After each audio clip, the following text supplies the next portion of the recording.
Why your favorite drugstores are no more. In June 2024, pharmacy chain Walgreens made a shocking announcement. They plan to close a significant number of stores. At this point, only 75% of stores bring in what is effectively their revenues and profits. CEO Tim Wentworth cited two reasons: pressure on the consumer and challenging trends in the pharmacy space. But Walgreens' problems are just the latest sign of trouble for the entire industry. CVS has been closing stores all along. Rite Aid is filing for bankruptcy. So what is happening to American pharmacy chains? How did Walgreens go from record highs to a bottoming stock price in just under a decade? I think that Walgreens a long time ago should have took the route of Pep Boys and shut down their front end of their store. Like what Pep Boys did recently, or maybe a couple years ago, is they started closing down all the retail portions of their shops and focus strictly on the car service repair portion. I think that maybe CVS, Walgreens should have took the same type of approach and closed down the front end of their stores that had overpriced stuff, super gloomy and depressing, outdated. Close it down, let it go, and focus strictly on reducing, scaling back, which they're doing now. They call it right sizing, and maybe open up smaller locations or redoing the ones they already have to be strictly focused on the pharmacy part. And then on top of that, while they're doing that, focus on the online portion of the drug service, because they're competing with Amazon, which is a behemoth, and they're competing with Walmart. As inflation squeezes customers, chain pharmacies are struggling to compete with cheaper alternatives, like dollar stores and big box retailers, who offer larger selections and have their own in-house pharmacies. Now, Walgreens realizes this is an issue and recently announced plans to lower cost on 1,300 front-of-store items. But it might be too little too late, because it's not just the economy that's changed, but the way we shop. Anybody with a pulse would know what's happening with front end, which is, they're in a pincer movement with Amazon and Walmart getting better and better. They have better price points. The delivery options are getting quicker and quicker. So, I don't know. I like the point that you mentioned about the front of the drugstore, right? Yeah. Because I was actually walking into CVS the other day. Mm-hmm. And what's the first thing I noticed when I walked into CVS? The price. Yeah. So normally what I get when I go to the convenience store, I normally just get a protein bar, right? I noticed the protein bar at CVS was $5. I go across the street to a regular grocery store, any grocery store, the same protein bar is like $2. Mm-hmm. Why would I go to Rite Aid? And especially in a time like this when people are prioritizing price yes, over convenience. Yep. Like, what's closer to me? Okay, the CVS is closer to me than the store. I got that, right? But that's not worth the price for $3. And I'm driving, so it's not going to take that long. Yeah. And it's across the street. Yeah.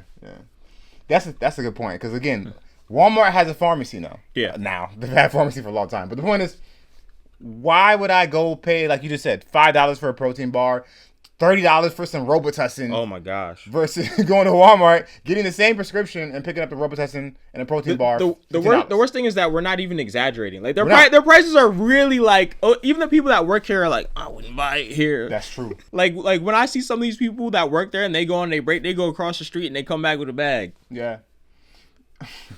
I'm serious. No, that's true. But one other thing that this brings up, and this is why it's important to also have local business, not only just for competition, but when these stores leave, these places are going to be out of a pharmacy.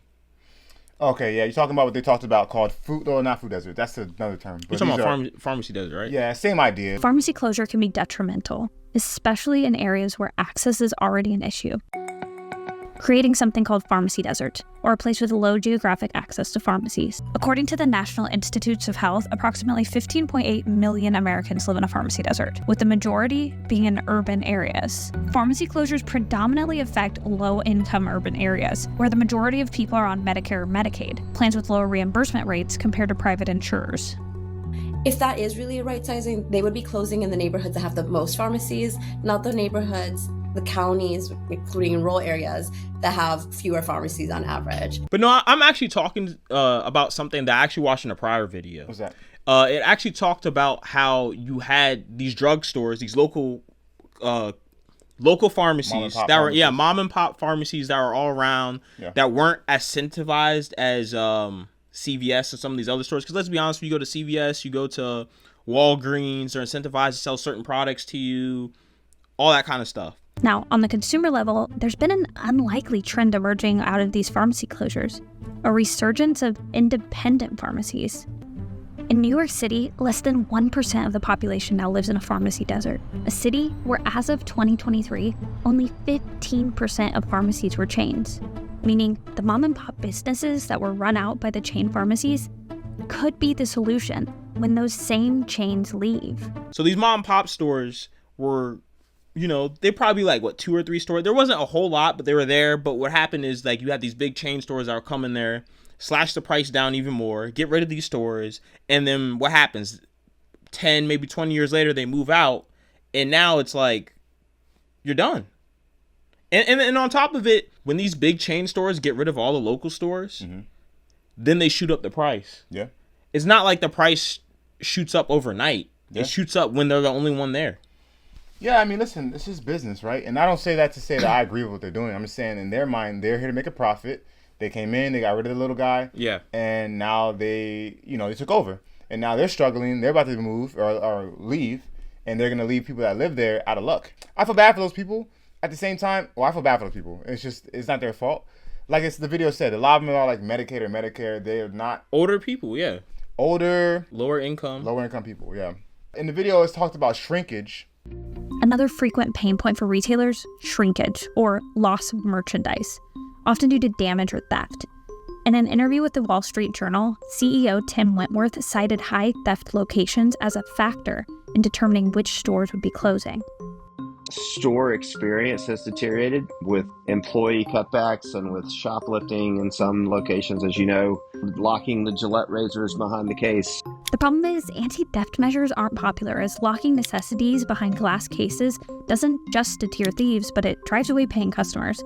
Locking things away behind cabinets is the biggest advertisement for Amazon that you could possibly make, because it just says to the customer, this is a really hard place to shop. Now, I don't know if that shrinkage happens mostly in those same areas or in other areas, like in the more affluent ones.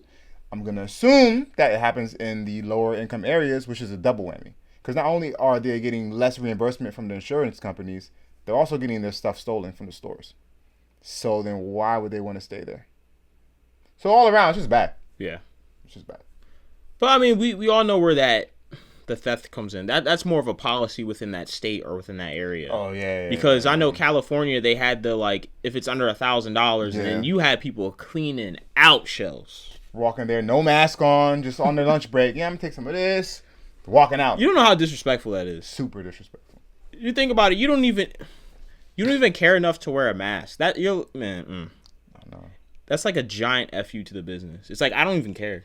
Yeah. Yeah, man. Listen, this is another sign of the times we're in, right? A lot of people are struggling financially. And so Walgreens, like a lot of other big name brands, are trying to find ways to stay afloat. Yeah. Just to be honest, though, part of this is just natural selection. Like, Amazon is...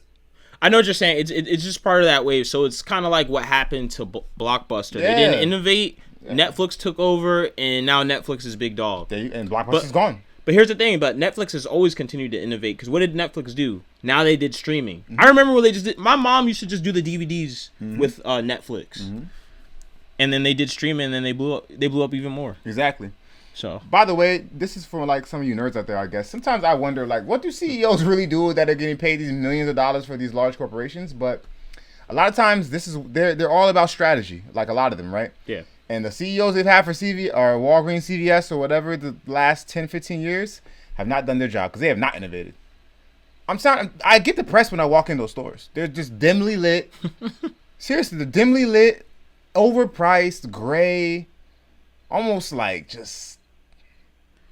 And now that I think about it, it's like they haven't changed. It's like they probably had the same layout since 2004. Walgreens of today looks very much the same of the Walgreens of yesterday. It hasn't really evolved and adapted. The front of store offer, where the general merchandise is, the beauty products, isn't that good.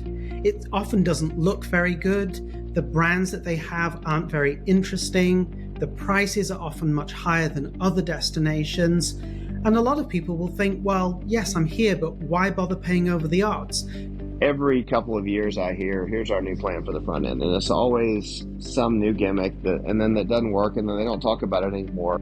They literally have not changed. Like, if I were to go back in the past and then come to the future, they'd still be the same. You're not lying.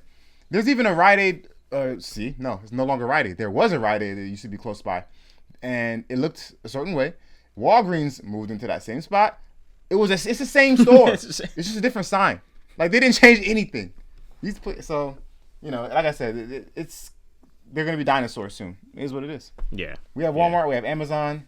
They're not really needed anymore, like they were before. I mean, the way of innovation is like everything's going online, everything's going easier, and the problem is that a lot of these people, they can't compete with online. They can't compete with online because, number one, you get exactly what you want. Because sometimes you go in the store, oh, we're out of stock, we can't do it. You gotta look at the boy in the back, like, can you go in the back? Can you look for it? And he's like, no. Or he goes back there, twiddles his thumbs, doesn't look, and comes out, nah, we don't got it. You didn't look, man. Anyways, continue. But yeah, I mean, versus online, where a lot of times the price is cheaper. Mm-hmm. They have less overhead.